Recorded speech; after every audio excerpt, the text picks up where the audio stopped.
شروع اللہ کا نام لے کر جو بڑا مہربان نہایت رحم والا ہے۔ اور کہتے ہیں کہ اگر تم سچے ہو تو یہ وعدہ کب پورا ہوگا؟ کہہ دو کہ جس عذاب کے لیے تم جلدی کر رہے ہو شاید اس میں سے کچھ تمہارے نزدیک آ پہنچا ہو، اور تمہارا پروردگار تو لوگوں پر فضل کرنے والا ہے، لیکن ان میں سے اکثر شکر نہیں کرتے۔ اور جو باتیں ان کے سینوں میں پوشیدہ ہوتی ہیں اور جو کام وہ ظاہر کرتے ہیں تمہارا پروردگار ان سب کو جانتا ہے، اور آسمانوں اور زمین میں کوئی پوشیدہ چیز نہیں ہے مگر یہ کہ وہ ایک کتاب روشن میں لکھی ہوئی ہے۔ بے شک یہ قرآن بنی اسرائیل کے سامنے اکثر باتیں جن میں وہ اختلاف کرتے ہیں بیان کر دیتا ہے، اور بے شک یہ مومنوں کے لیے ہدایت اور رحمت ہے۔ تمہارا پروردگار قیامت کے روز ان میں اپنے حکم سے فیصلہ کر دے گا، اور وہ غالب ہے، علم والا ہے۔ تو اللہ پر بھروسہ رکھو، تم تو صاف حق پر ہو۔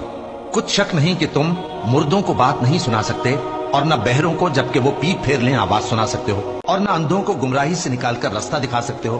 تم تو انہی کو سنا سکتے ہو جو ہماری آیتوں پر ایمان لاتے ہیں، پھر وہ فرما بردار ہو جاتے ہیں، اور جب ان کے بارے میں عذاب کا وعدہ پورا ہوگا تو ہم ان کے لیے زمین میں سے ایک جانور نکالیں گے جو ان سے باتیں کرے گا۔ یہ ہم اس لیے کریں گے کہ لوگ ہماری آیتوں پر ایمان نہیں لاتے تھے، اور جس روز ہم ہر امت میں سے ایک بڑے گروہ کو جمع کریں گے جو ہماری آیتوں کی تکذیب کرتے تھے، پھر ان کی جماعت بندی کی جائے گی، یہاں تک کہ جب سب آ جائیں گے تو اللہ فرمائے گا کہ کیا تم نے میری آیتوں کو جھٹلا دیا تھا، حالانکہ تم نے اپنے علم سے ان کا احاطہ تو کیا ہی نہ تھا؟ بھلا تم کیا کرتے رہتے تھے؟ اور ان کے ظلم کے سبب ان کے حق میں وعدہ عذاب پورا ہو کر رہے گا تو وہ بول بھی نہ سکیں گے۔ کیا انہوں نے نہیں دیکھا کہ ہم نے رات کو اس لیے بنایا ہے کہ اس میں آرام کریں، اور دن کو روشن بنایا ہے کہ اس میں کام کریں؟ بے شک اس میں مومن لوگوں کے لیے نشانیاں ہیں۔ اور جس روز سور پھونکا جائے گا تو جو لوگ آسمانوں میں اور جو زمین میں ہیں سب گھبرا اٹھیں گے، مگر وہ جسے اللہ چاہے، اور سب اس کے پاس عاجز ہو کر چلے آئیں گے۔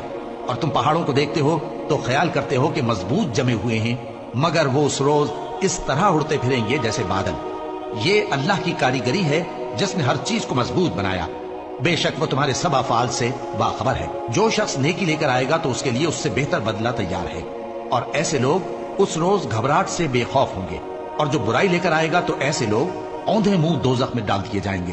تم کو تو انہی اعمال کا بدلہ ملے گا جو تم کرتے رہے ہو۔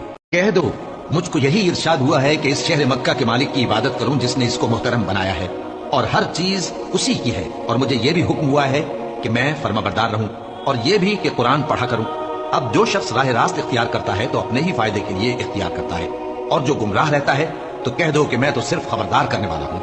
اور کہو کہ اللہ کا شکر ہے وہ تم کو عنقریب اپنی نشانیاں دکھائے گا تو تم ان کو پہچان لو گے، اور جو کام تم کرتے ہو تمہارا پروردگار ان سے بے خبر نہیں ہے۔